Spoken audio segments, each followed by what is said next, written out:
All right, well, let's just get started. It's so nice to be here with you all this evening. I have a lot of questions, but first, I just want to say thank you, for everyone showing up and sharing your heart with me. I feel deeply honored to be with you and to be able to share in this way. So, thank you and welcome. A big thank you to everyone offering donations as well. Those are greatly supportive. And so thank you for your continued support, especially during these difficult times. Yeah. And, one thing I will ask is if you have a question, you're welcome to bring it forward.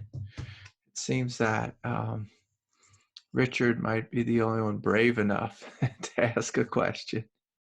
But if there's others out there that have questions, I'd be happy to meet with you. I mean, I speak with people all day long, and I think some people get a little nervous when we're on Zoom, and you don't have to be. You don't have to be. Any question that I've ever been asked on the spiritual path, there's a good chance I've had that same question.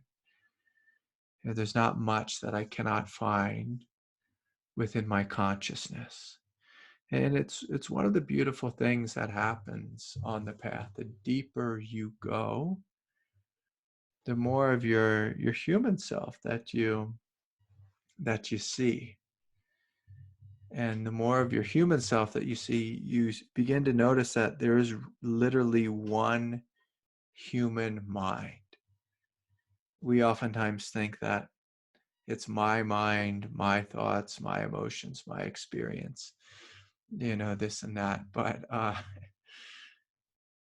the deeper you go in meditation, you'll find that everything that your mother struggled with, or your father, or your ancestors, or someone across the globe in Asia, or Russia, or Iran, or wherever it is, they struggled with the very same things. This great question of what does it mean to be human? What does it mean to be divine? Who am I? And how shall I live? And how shall I live? Before we get into the question, so I would like just to say a deep bow of respect, to all the mothers out there.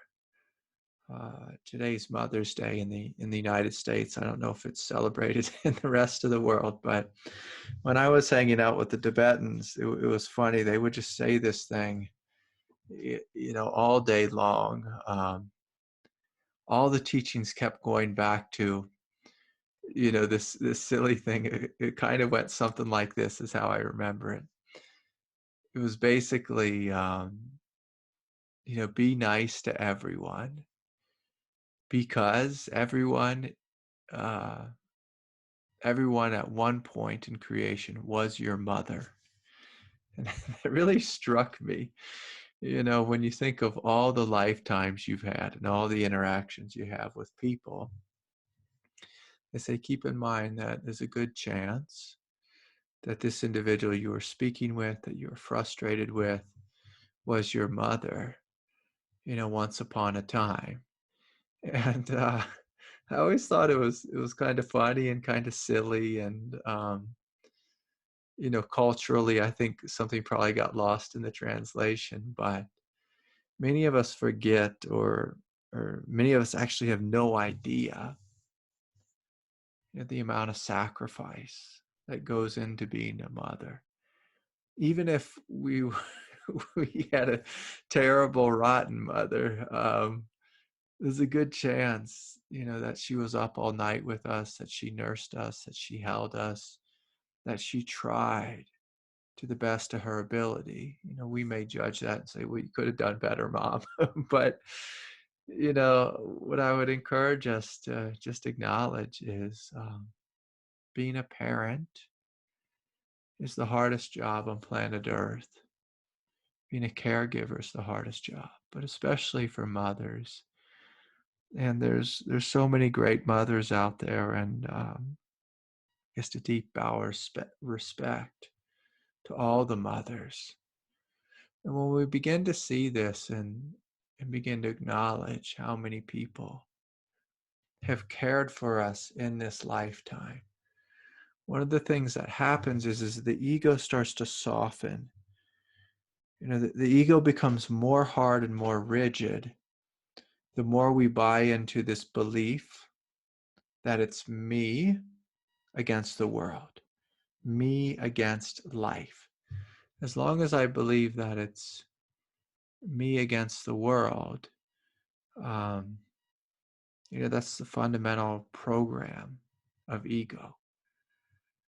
Like I need to fight for my survival. I need to fight with everyone and everything. And, it just gets, it gets kind of strange when we live in that way. I call it strange. The Buddha called it suffering.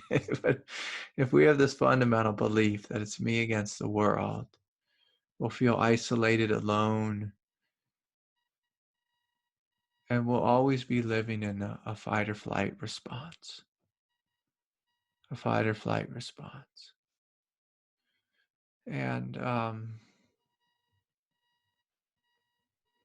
so I think it's deeply important to reflect on what a good mother is, the amount of work that goes into raising a child.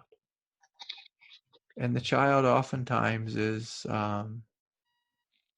us. Oftentimes the child is us. And so, I think it's important that we, sorry, I'm having a little bit of a tech issue here though. I think it's important that we open ourselves to love, that we have gratitude for the love that we receive, that we honor our mothers in a deeply and respectful way. Now you can, for people who've had trauma with mom or dad, you can set a boundary with them and also honor their soul, honor that they tried their best, even if their best sometimes look like the worst. The thing that we can take from this too is on the spiritual path, it's important that we know how to be both a good mother and a good father. Because the more and more as we learn to be a good mother and a good father to our own self, to our own human self, we begin to grow in the qualities of unconditional love, unconditional compassion. We begin to grow in, if we're speaking about the archetypal father, it's strength and trust. The archetypal good mother is, I'll just love you and hold your hand, through thick and thin. And so we want to be able to develop these two qualities if we if we can't find them readily available. And these qualities mimic spiritual awakening. I'm going to open it up now for questions, and looks like a couple popped up in the chat here. But Richard, if you have a question, I'll take your question right now. Great, thank you.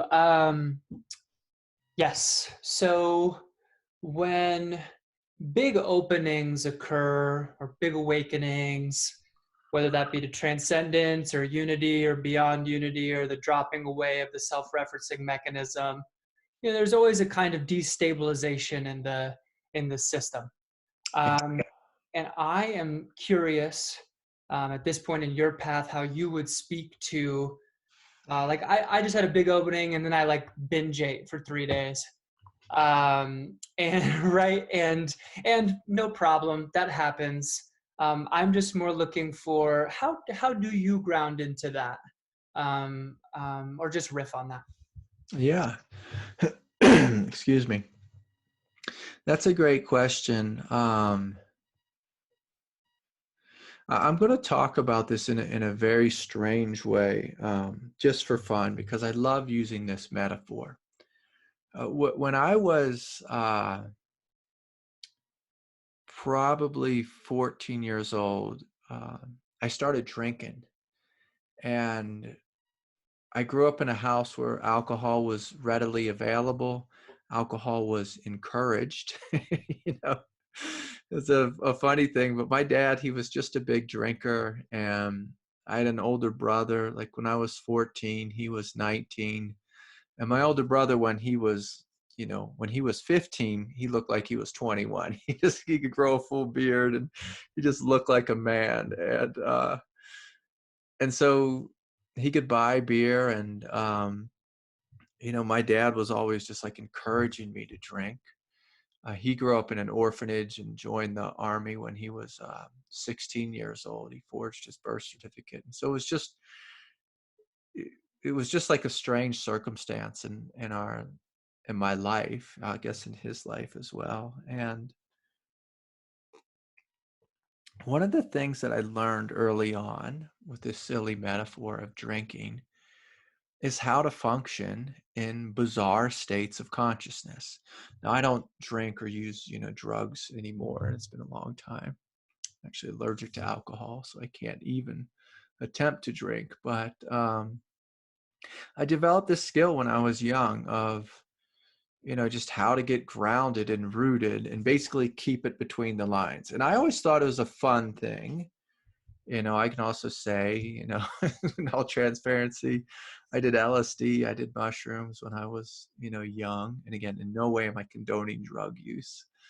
Marijuana, that was as far as my drug use got. But, and I realized I'm a young kid. I'm not supposed to be doing these things. I need to learn how to function while I'm disoriented. And so I just developed this skill of keeping it between the lines to a reasonable degree.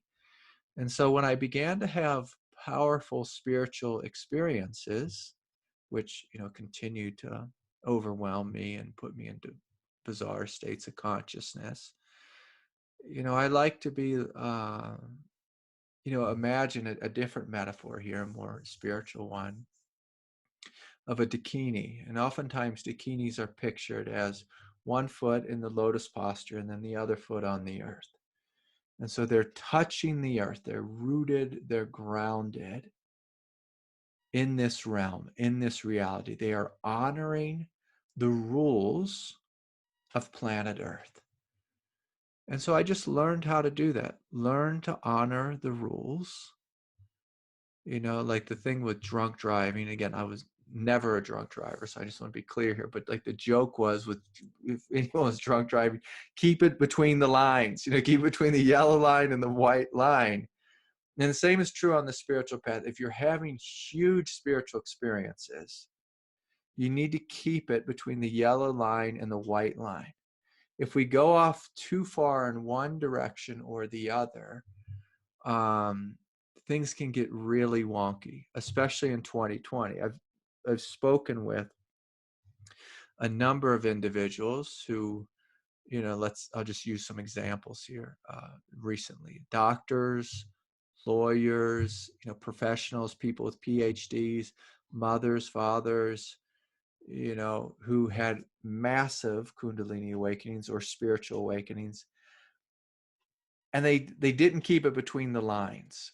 They gave themselves permission to go over the yellow line, and then they ended up in a jail cell, or go over the white line and ended up in the psychiatric unit. And, this is actually, someone else had a question about, something similar is you have to honor this world. You just have to, or you'll get in trouble. Now, in India, you can get away with a lot. There's sadhus who sit in the street and they don't bathe, they don't, they barely eat. They just sit there, with their hands like this and you put food in their hands, they eat. And if not, I mean, basically a lot of the guys look like skin and bones, and they just have piles of dreadlocks. And I even met one yogi, great sadhu there, who for 26 years, it was like he hadn't really moved. And he had fingernails that went all the way down to the floor, and just a pile of dreadlocks, and he was just skin and bones. He had a nurse that had to come and give him a catheter just so he could relieve himself. I don't even know how the dynamics of that works, but I'm not going to think too hard about it. But it's important to honor this world. And if you don't, we'll get in trouble. And sometimes the trouble is it just gets a little weird. Sometimes the trouble is, we lose our job, we lose our wife, we lose our marriage, we lose our children. I've seen the whole realm of spectrum. And, Richard, the thing that I encourage you to look at is, what is your body showing you? So when you have this huge opening and your body starts craving food or starts binge eating, basically it's like having a little kid in the room that's saying, hey, I'm here, see me. And it'll even start acting up if you don't see your child. If you don't see your body will start acting up. The same way this great yogi, can't remember his name, but the yogi with the fingernails, his body was acting up saying, hey, like, you can't go potty anymore. Like you need a catheter, see me. But he just refused to see his own body. He took the sadhu path to an extreme, and I'm sure he lived in some lovely states of consciousness, but his body was greatly suffering. And a big part of my teaching is resting with this question of, what does it mean to be free, and what does it mean to be human? And the more we bring these two worlds together in an integrated way, excuse me, the more happy our body is, the more psychologically healthy we're going to be. We're going to be able to hold a job and relationships and this and that. And also we'll be able to sustain some pretty incredible experiences. Now let me speak about sustaining incredible experiences. And by that I mean, if you're strong, you're rooted, and you're grounded in your consciousness, God will give you more and more and more. If you're not strong and rooted in your consciousness, God will give you a little bit, and oftentimes your inner psychological nature will get confused. Excuse me. And in that confusion, neurosis will flourish, or psychosis will flourish. And if you don't take charge of your awakening, and by that, if you don't claim it from a place of true autonomy, true authority, God is looking for people who are willing to be masters on planet Earth. And by masters, I don't mean you do everything perfect or perfectly. I mean, God's looking for people who have strength, who have big open hearts, who are willing to open and meet God in these realms. God wants to give us more. But if we fall apart every time we're given more, then oftentimes it's just a confusing experience for us and a confusing experience for God. And the big thing, Richard, what I would invite you to do is not to judge yourself in any way for binge eating, but rather, I always look at the ego and say, what truth is in binge eating? Like, what's the truth there? And oftentimes the body is communicating to us, I feel empty and I feel ungrounded and I need some solidity. And so there's different ways of getting solidity. I mean, I ride my bike and I build things to create a sense of solidity. Also I jump on a trampoline with a 6-year-old girl to create some solidity, because it grounds me. It grounds me. I also have, I garden as well, and connect with the earth and the plants and spend time in nature. And so these are healthy things. And so then I don't have to binge eat, So I just get rooted and grounded. Of course, yoga is also a great practice as well. And so it's good to look at your neurosis, not to be too harsh, but I'll just call it neurosis, and what the truth is. And basically I feel empty, and I'm wanting some ground. I'm wanting to kind of put things back together. And, great question is, to what degree? Like, can I rest in this hugeness, this openness, this love, and also pay my taxes and go to work or whatever it is, and be a good father, or whatever your job is on planet Earth. And that's the great challenge when we're given some of the experiences that you're given. It's the great challenge.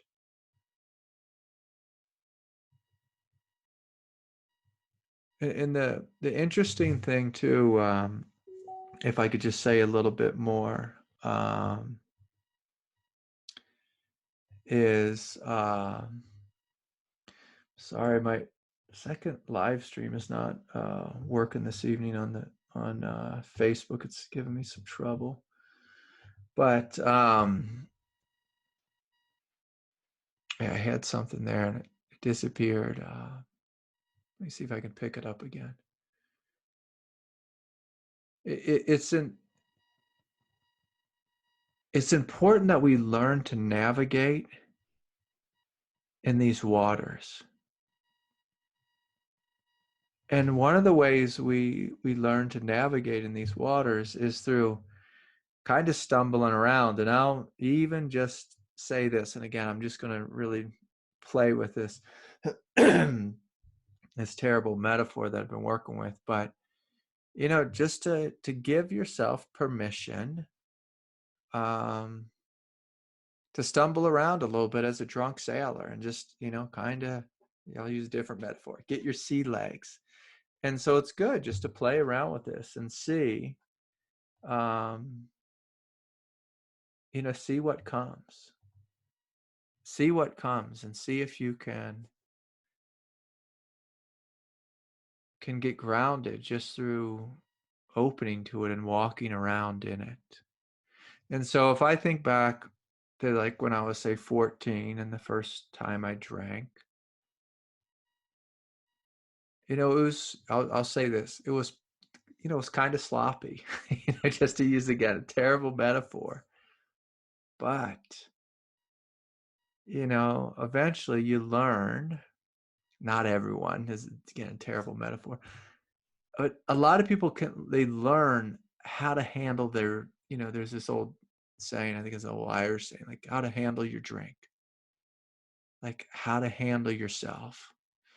And, I had some, all kinds of crazy psychedelic experiences young, and I was on Grateful Dead tour. And, I had friends who were doing mass amounts of LSD, and I would kind of sit back and watch, and you'd see the ones who would get what would be called spun out. They just get lost in their own psychosis and crazy and psychedelic experience. And oftentimes they'd end up in jail. And then there are other people, who, again, could just keep it really chill. And that's the interesting thing, is this is a skill we develop on the path, is to step into this hugeness, but to have one foot on the ground, like, one of those great dakinis, one of the great Buddhas from the past, you see that there's images of. And you keep it chill, like you keep yourself rooted and grounded in this world while having very incredible spiritual experiences. And so that's a great question, Richard. I'm going to just click around to my internet here and see if I can get this other broadcast started. I apologize. Was that helpful, Richard, or was there anything else you wanted to add or ask about? It's tremendously helpful. Thank you, Craig. Okay, good. Always. Good. And again, I apologize, everyone. Sorry for. Just give me a minute here.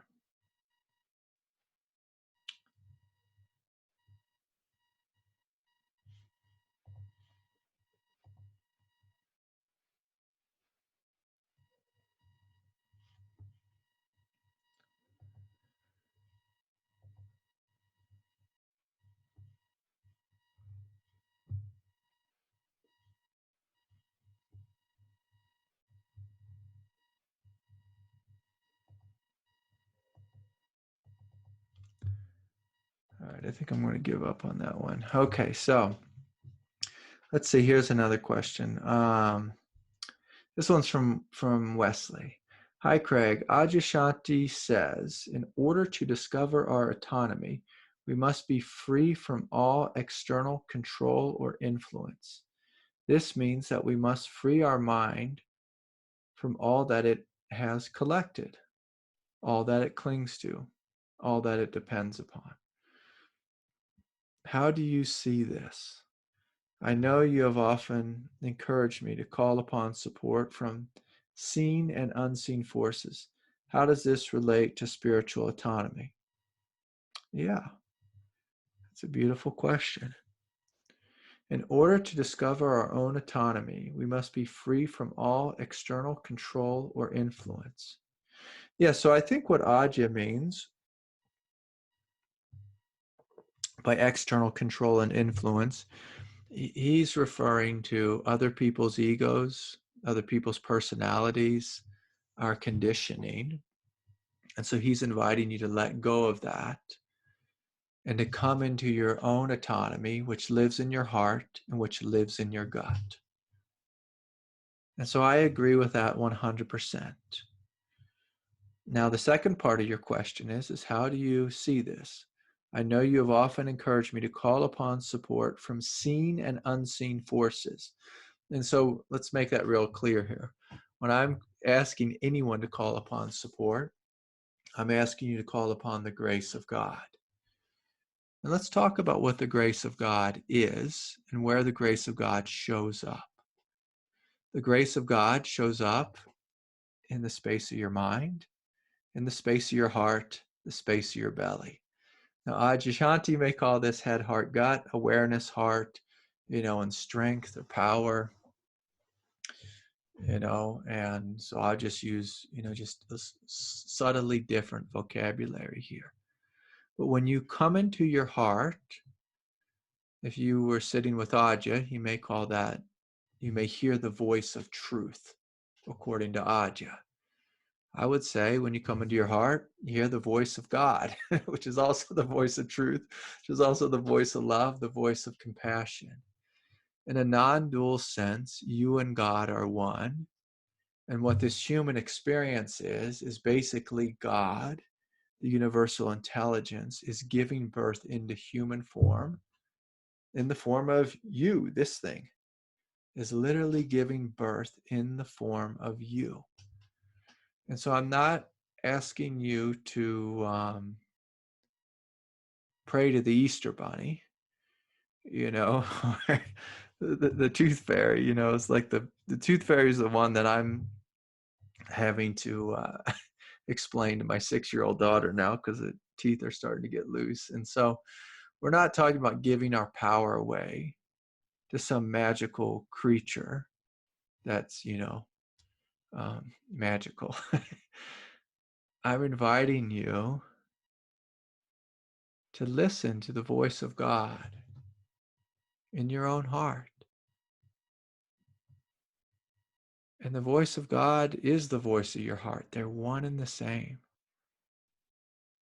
Your strength, your true strength, and God's strength is one strength. It's like, where do you think we got our strength from? If not God. Where do you think love came from? If not God. It's one and the same. And so this is all I'm inviting you to do is to find this. If you want to be a good Buddhist, and take God out of the equation, you're welcome to. I always found it helpful to have a friend a friend in this world. And that friend I'll call God. I'll call that friend God. And God's always been there for me. God is me. I am God. And so it's just one of the ways I'm wired is to call upon this support. And I will say this: if you felt alone, traumatized, abandoned here on planet Earth, it can be radically healing in and of itself to call upon a force of true love, true compassion, true support, and to receive that. I've seen too many Buddhists take a teaching like this one Ajahn offered and use it as a defense against having a closed heart to the world, and so not being receptive and becoming more egocentric. I hope that makes sense. I'm not sure if that did make sense, but one of the things that I've spent a lot of time in the realm of Buddhism and a lot of great Buddhist friends, and what I've seen is there's a great shadow in Buddhism is, there's like a hatred towards God, which is often a revolt against fundamentalist Christianity, and that's a whole topic in and of itself. I don't want to go into it too much. But that same dance happens with people who've been deeply hurt. And I'll just give an example of my, a friend of mine. My friend, he might be listening, but I went mountain biking with him today, and he was deeply hurt once by a woman, and so he chose, basically to turn his back on women. Like, I'm not going to get involved in relationships anymore. I'm just going to live my life on my own. And see, if we take Ajah's teaching, if we take it in a way that's that has that wound in it, that I'm just going to do everything on my own by myself, no one, no external support or help, or it's just me, it can really quickly lead to me against the world. And again, what I'm going to invite is you to have a sense that you and life are one. You and God are one. Now, to take Ajah's teaching in the positive light, I'll say, yeah, we want to let go of, our attachment to our ego. We want to let go of our conditioning. We want to let go of, how our parents taught us to be, the unhealthy ways, and stand in our own truth. And when you begin to stand in your own truth, your truth and God's truth is one truth. So I hope that was helpful. Okay, here's the next question. Craig, my current living situation may be a cause of some of my Kundalini issues, but I'm not ready to make a big change, especially since I'm not sure this is the case. I wonder if there's a place where I can go to serve and live a disciplined and spiritual life for a while, some place that will gradually support my Kundalini journey. I know that there are yoga ashrams that charge very little for people willing to serve through working.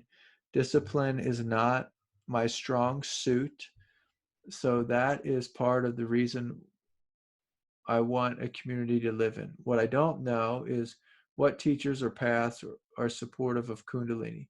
Can you offer any guidance among these lines? Thank you so much. I'm grateful to have access to a teacher that supports the Kundalini journey. Yeah, that's a great question. So when I was having a very difficult time, with my own spiritual awakening, and going back to Richard's question, oftentimes I would open to things that were very disorienting. I felt very discombobulated, and I was overwhelmed with feelings, with energies, with pain, with difficulty, with anxiety. And I could look at the world and say, the world is not supportive. I didn't even have to say my current life living situation. I could just say, the world was not supportive of it. It was just hard. And so my mind would create a fantasy of, I wish I could just go to this place where I'll be taken care of, I'll be fed. And that's the idea with an ashram. You get to go there and you just get to meditate and, maybe work a little bit. And there are places like that. And I'll just say this with a little bit of a smirk. I visited many of them. And what I have found is very similar to what you see in, again, I'll use some really bad metaphors, alternative education in the United States. Oftentimes, alternative education schools, say for like middle school or high school, end up being dumping grounds for kids who are having a hard time. And so out of almost every ashram, yoga center, anywhere spiritual people could go and live, what I saw more often than not was not, like a hippie dream of everyone living together and it all working smoothly like a well-oiled machine and everyone taking care of each other. I saw mothers running away from their kids, fathers running away from their kids, people hiding from addiction, people who were recently divorced or who just went through a breakup, people on the edge of psychosis, people in full-blown psychosis, um,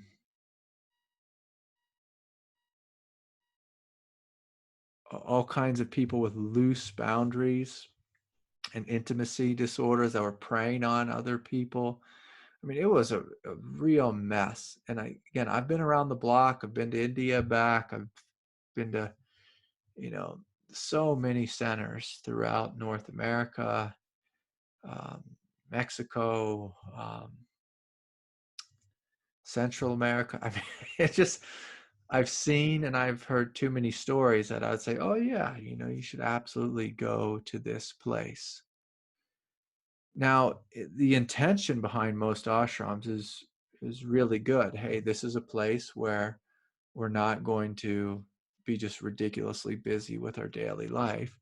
It's going to be a place where we are, super chill and we meditate a bunch. I mean, my wife, she lived at an ashram for a while.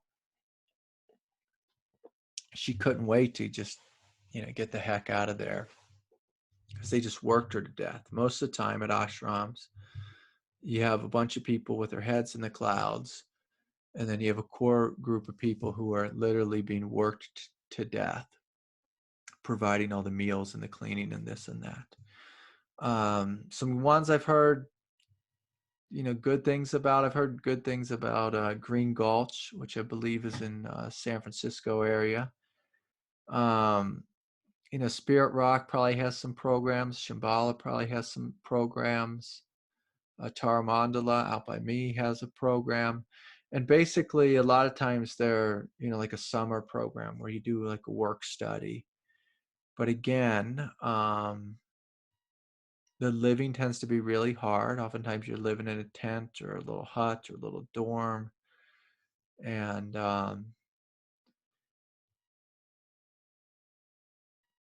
what I discovered, after visiting and living at some of these places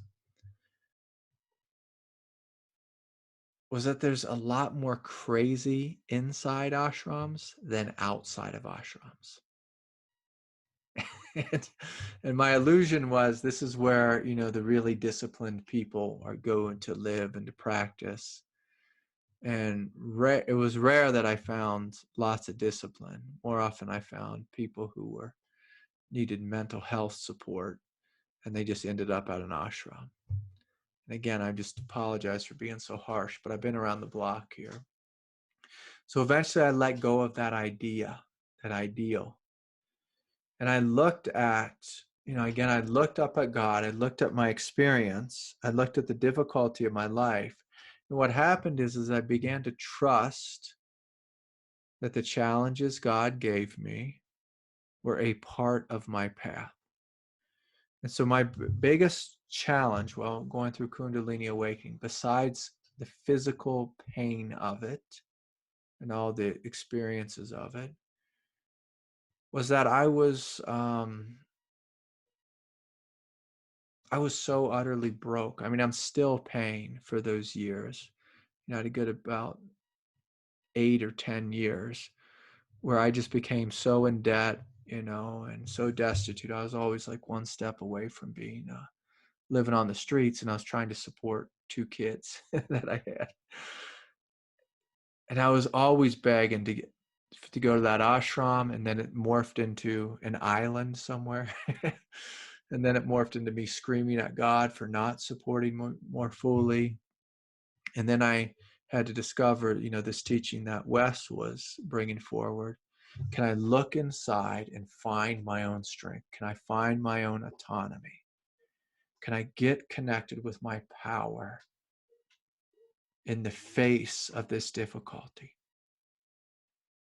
And that's the thing where we learn to become masterful, so we don't become a victim of Kundalini, but we rather learn how to surrender into Kundalini, and then the energy is liberated so that it lives through us in an empowered way. And so one of the things that I can encourage you to do is, the person who asked this question, is just do your homework, look around, talk to someone.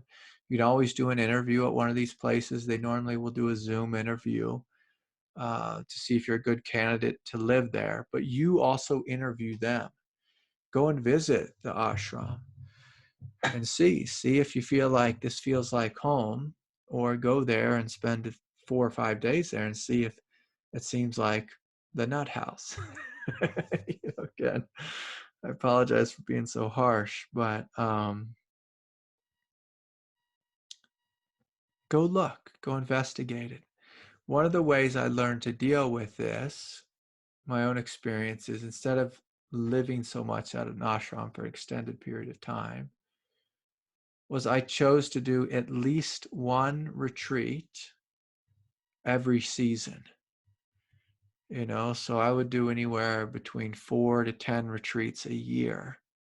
And what I found is if I was getting retreat experience where I could just completely unhook from my life, unhook from the busyness of being a father, unhook from trying to make a living or figure this world out, or unhook from relationship, and spend, 5, 6, 7 weeks a year at a retreat site, that was enough to help me get the support I needed from that container and still maintain a normal human life. I didn't have to sell everything or give up everything. And so I encourage you to play with that. And so again, I offered you a couple, Green Gulch, Tara Mandala, Shambhala Center, Omega Institute in upstate New York. There's like a work study program. There's a monastery actually in New Mexico. It's called Christ in the Desert. That's my new favorite. And you just go out there and you're just completely silent. And there's, no real support. They cook the meals and you can show up to the cathedral that the monks pray in. And I don't know how affordable, it is, but, that was, sometimes if we just spend 4 or 5 days or a week or 2 weeks, at a monastery, that's enough for us just to feel okay. I was able to really deeply relax and integrate. I was able to get away from my partner and that drama and just check out of that and check into something deeper. And what I found was, if you spend a week or 2 in silence, oftentimes things just click into place. And I will say this with the current, circumstance of the coronavirus, I'll say good luck. If any places are open, because I think everyone right now is just deeply confused about, what we're allowed to do as a human being on planet Earth. So, okay. Great question. And again, that's something I struggled with for probably 14 years. I was looking to go to that place. And part of that struggle was too, I always wanted to be a monk. And I have had so many lifetimes as a monk. So when I came into this world, it made no sense. I just wanted to get out of this world. But at some point I had to figure out how to live in this realm. And I'm really happy I did. And it pointed back to Wes's question of, I had to find my own internal strength of how to function here on planet Earth. And so, here's a question here. Let's see. Hi, Craig.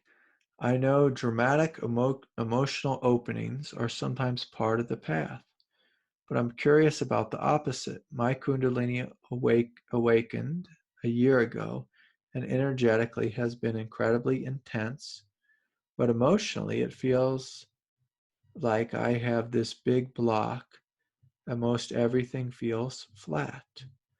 Emotions do try to come up, but my face will twist up as if I'm about to sob, but there is no actual emotional juice to release. And then somatic symptoms tend to start, especially excessively burping. That's always a fun one. This has been extremely hard. I feel I don't really have an inner radar since I don't know how to feel about anything. Yeah, John, that's a great question. And I'll say this. So this is why it's helpful to have one-on-one support. And this is the type of thing that, I do in my individual sessions is together we look intuitively about what's happening, what this block is about. And so instead of just kind of fumbling around in the dark, a lot of people need to be trained in how to sit with an experience. And it can be helpful to have a teacher, a therapist, a guide, a support person to show you how. And I had, countless teachers and therapists and counselors and healers show me how to work with a block. And so then, because of that, I was able to learn how to work with myself and then in turn work with others. And so if we just look at this, so if you have the energy starting to well up within you and it doesn't come out, oftentimes it's a throat chakra issue. The throat is closed. So oftentimes there's a fear of letting go. And so you can sit with that a little bit. Like, am I afraid to let go?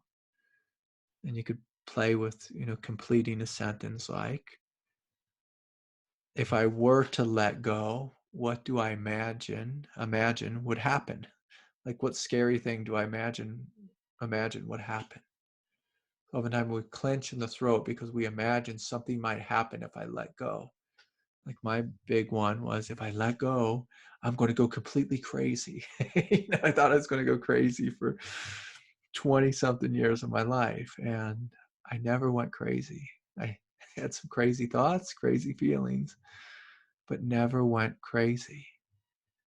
And so that was a big fear. A lot of people, oh, I'm afraid I'll die. This will kill me. And so they clench in the throat.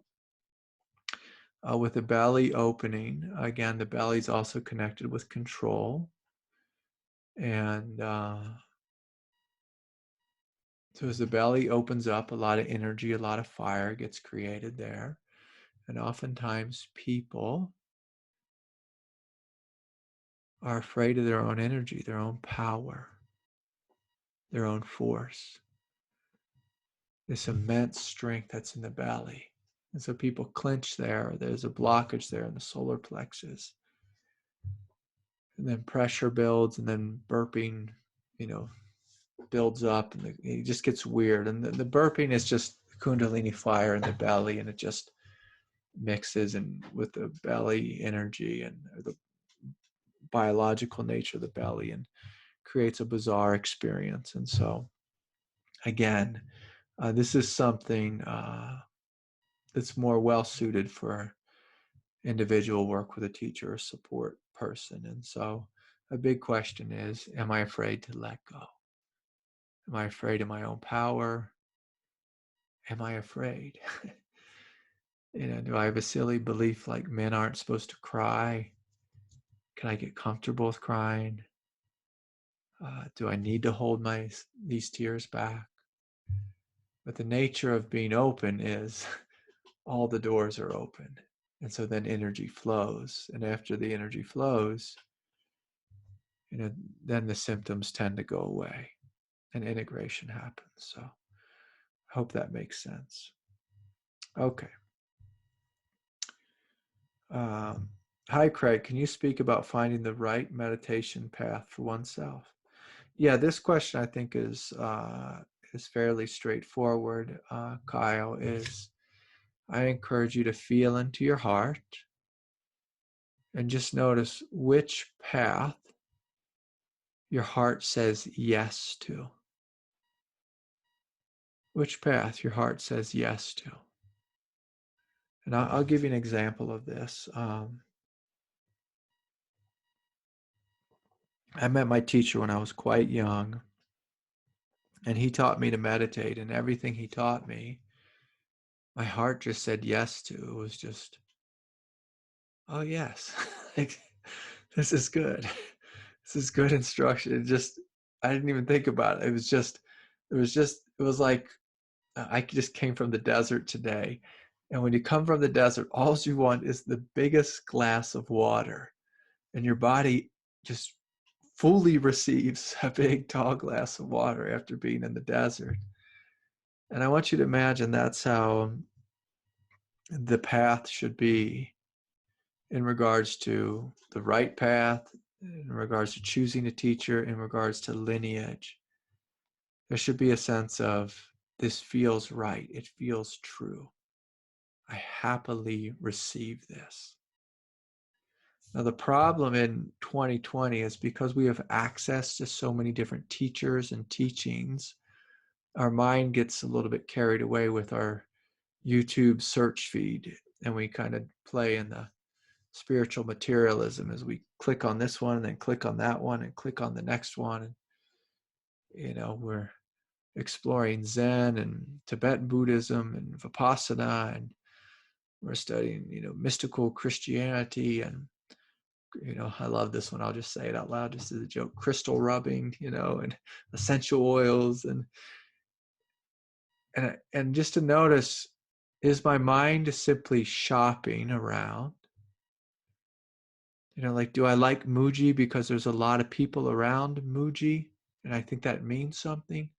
Or do I like Mooji because my heart says yes to Mooji?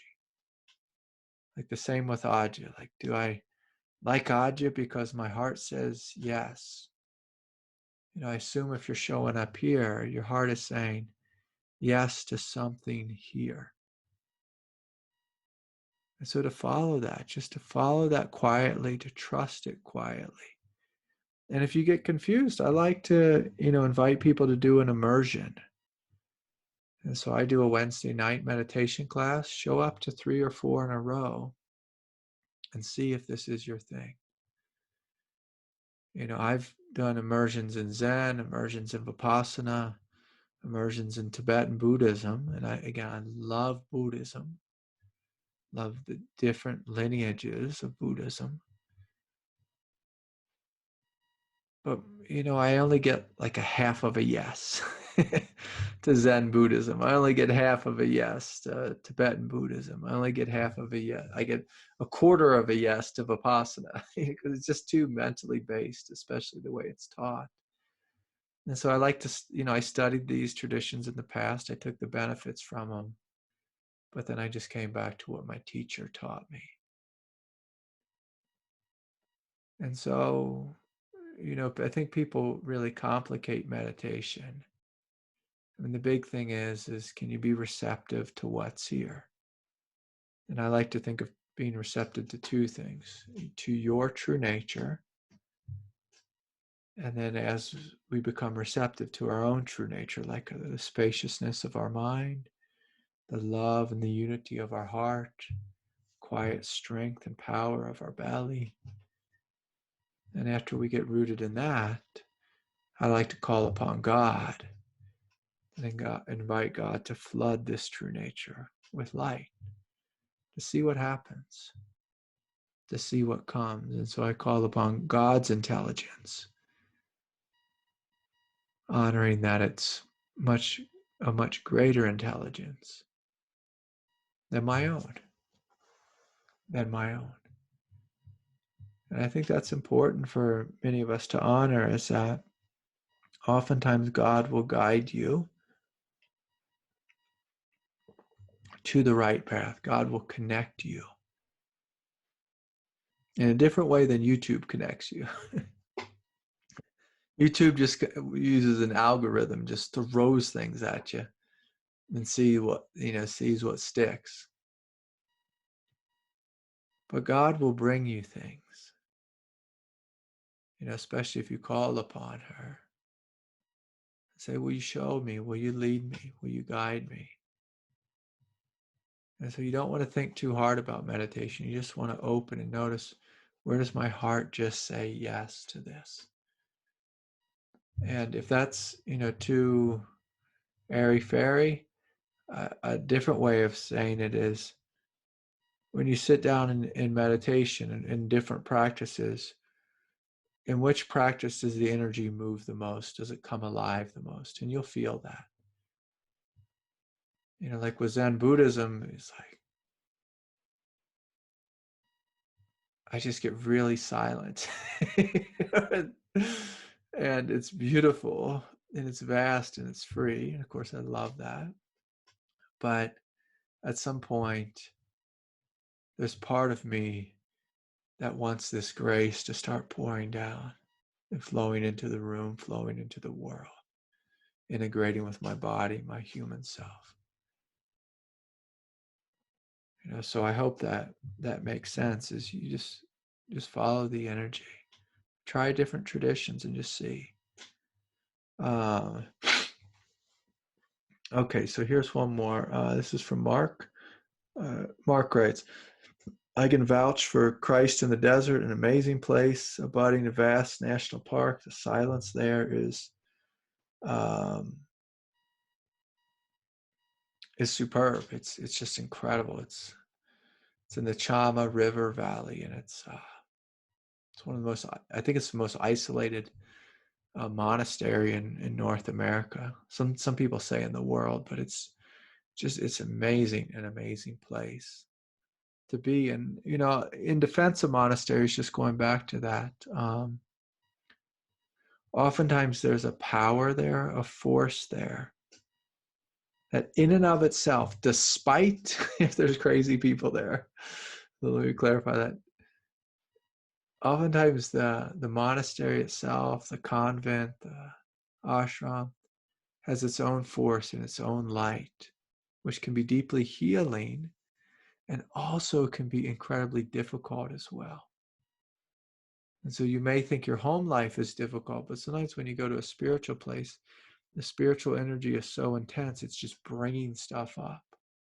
And you'll see, like if I go and, sometimes if I'm at a monastery or ashram or like out at Taramandala, oftentimes I don't sleep. And if I get up at night, I'll see other spiritual zombies like walking around in the middle of the night, because there's just so much energy, so much power, so much light that, you're just in a cooker all the time. And people talk about that as well. So just know there's a lot going into living at a monastery, or, but they're powerful. They're powerful places. And I've definitely enjoyed my time. I've also at times been happy to go home as well, because things got a little wonky. So, okay, so I have a bunch more questions. I'll just see if I can get to them here, and anyone else is welcome to ask a question too. Okay, this one's from Melanie. Hi, Craig. I don't know if this fits your topic tonight, but could you say something about being torn to pieces? Okay, let me read that again. Could you say something about building a foundation when one has been torn to pieces through developmental trauma? You said to me in a session once that I have to build roots. I now see how right you were. I am a tree without roots. I neglected and did not even realize the need was within me for material safety, stability, and reliability. This encompasses so much: financial stability, living environment stability, routines and habits, relationships, basic connection with my body, not too many influences, um, overwhelming. Yeah. So, anyways, yeah, Melanie, this goes back to that, the strength of the Father that I was speaking about before.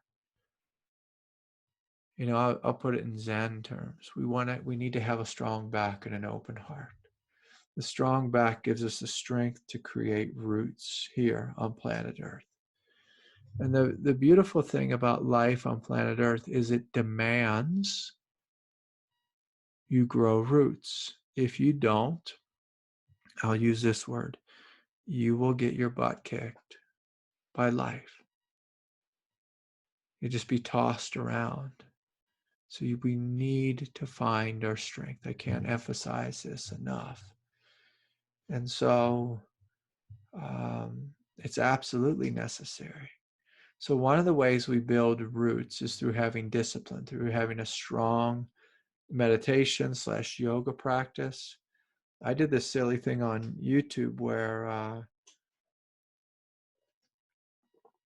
in my YouTube feed, some yoga teacher was yoga with Cassandra said, I'm doing a 30-day yoga challenge. And I said, yes, please. And so I just did it. So every morning, for the last 30 days, I've done yoga.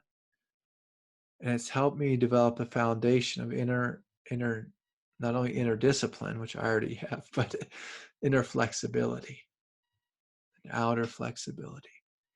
And so it's good. It's good for me just to say, I'm committing to doing this. And so I encourage you, Melanie, to sit with the question of commitment. Can I commit? Or do I sabotage myself? Do I let life sabotage me? Can I commit to my own healing, to building a foundation? And now I'll call upon the Divine Mother aspect part, which is the open heart. So you make the commitment, but then in a loving way you follow up with this gentle sense of being kind to yourself, not judgmental if you miss a day, being loving, holding yourself when you're struggling with the commitment, being kind and just overall gentle. And so we want to have this sense of being compassionately loving to the parts of ourselves that fail, that have been uprooted, that have this developmental trauma. We need to be able to hold the space and to sit down and say, I'm going to hold this space and I'm going to embrace it with love. I embrace myself with love. And basically with developmental trauma, you have to do what your parents did not do. Learn to love yourself unconditionally and hold yourself unconditionally. Believe in yourself unconditionally. This is the energy of a good mother and a good father. And so, and again, this type of work, if we have developmental trauma, it's helpful, greatly helpful.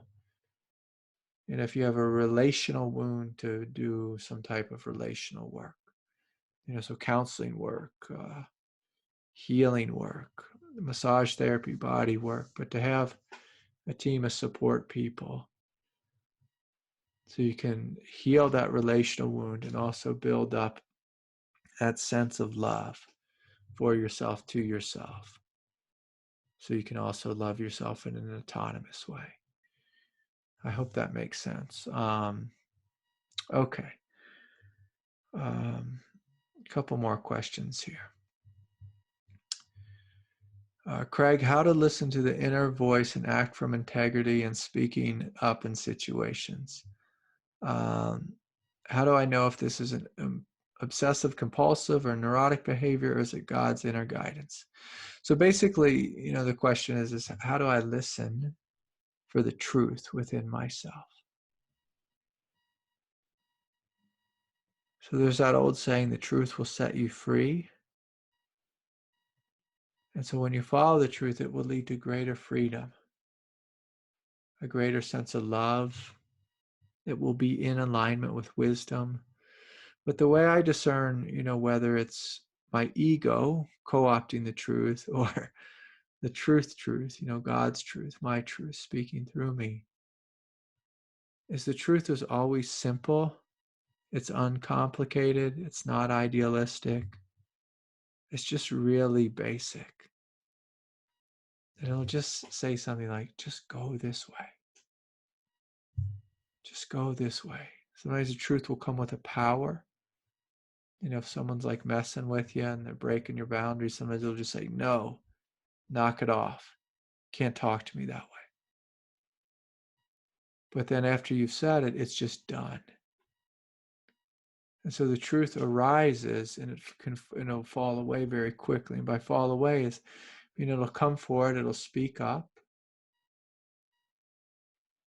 and then it'll fall away. There won't be a big story or drama about it. That's the truth.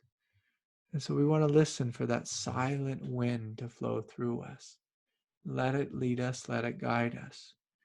The beautiful thing about when you don't follow the truth is you suffer. And when you suffer, it hurts. And the more it hurts, the more you listen. And the more you listen, the quicker you discern. And so we're wired, like there's this feedback loop that's teaching us how to listen. Now, most human beings are very hard-headed. So they don't listen and they repeat the same thing over and over again. And so we want to listen to the truth. And the truth, again, it's always simple. It's clear, it's direct, doesn't mess around, there's no monkey business in it. And then it releases itself. Because truth isn't a live thing. It's not, what was true for Gandhi is true for me. No, it was true for Gandhi, it was true for Gandhi. But my truth is my truth. Buddha's truth is Buddha's truth. And so it's always intuitive. And so to follow that, if we're questioning if it's obsessive compulsive, it probably is. It probably is obsessive compulsive. The truth doesn't nag at us. It just says, go this way. And if we don't, you'll feel pain there. You'll feel a contraction. You'll feel shut down. And normally suffering is a result.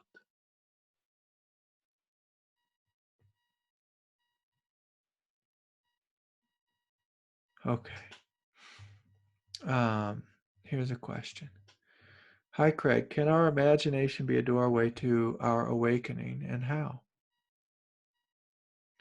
Will it help us if we imagine ourselves being awake, or will it rather create expectations, keeping us in the vicious cycle of not seeing the evident truth?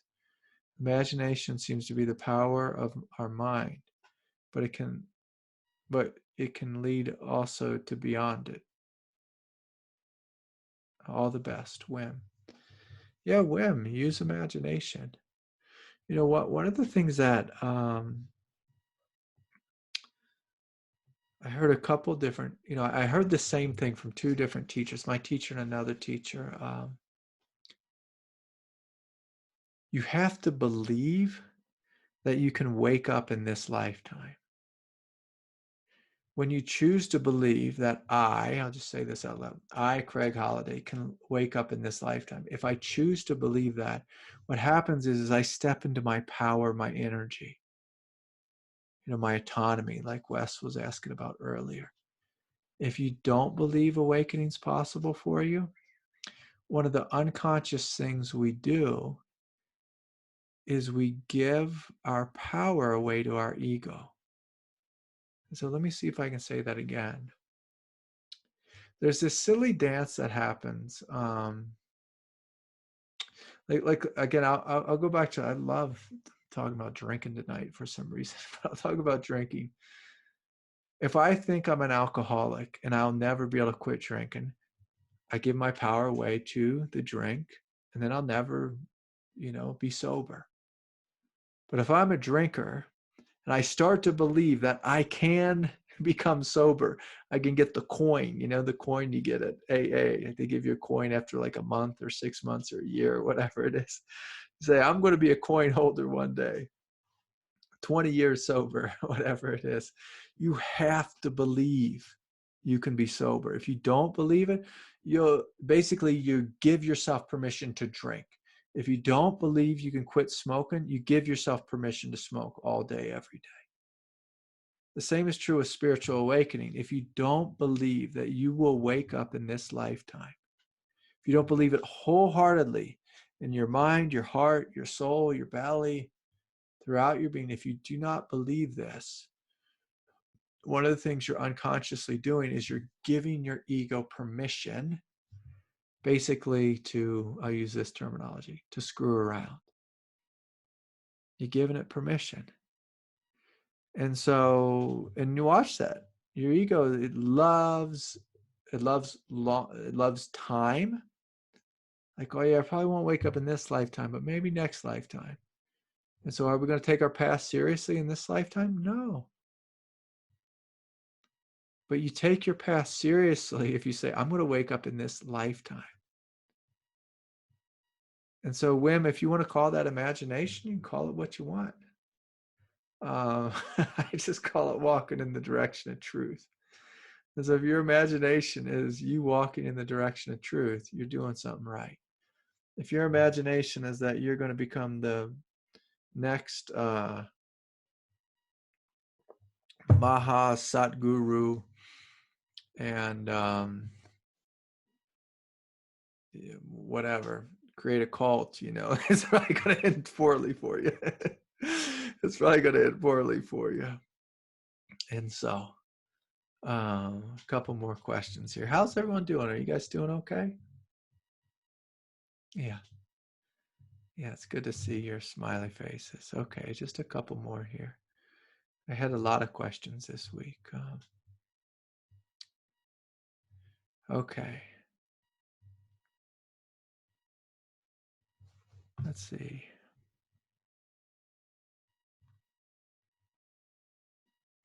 Oh, Craig, can you speak about visiting a psychiatrist during a Kundalini awakening and spiritual awakening symptoms and how to deal with, medications and these types of things in a way that has integrity? Yeah, I'll say this because this question has come up so many times with me where I have people who need psychiatric support, and sometimes that's the case on the path. And they go into a psychiatrist's office and they know if they speak about their spiritual experiences, there's probably a 90% chance the psychiatrist will label you as having psychosis. And so one of the things that my teacher taught me, and he taught me this when I was quite young, is he said, Craig, speak to where people are at. So I'll give an example of me not speaking to where people are at. Once upon a time, I had a massive Kundalini awakening. I was right in the heart of it. And I was speaking with this woman, and it was a very ironic event because I saw her husband as an ER doctor in the hospital. He diagnosed me with a brain tumor, and because of the symptoms that I was having, I did not have a brain tumor.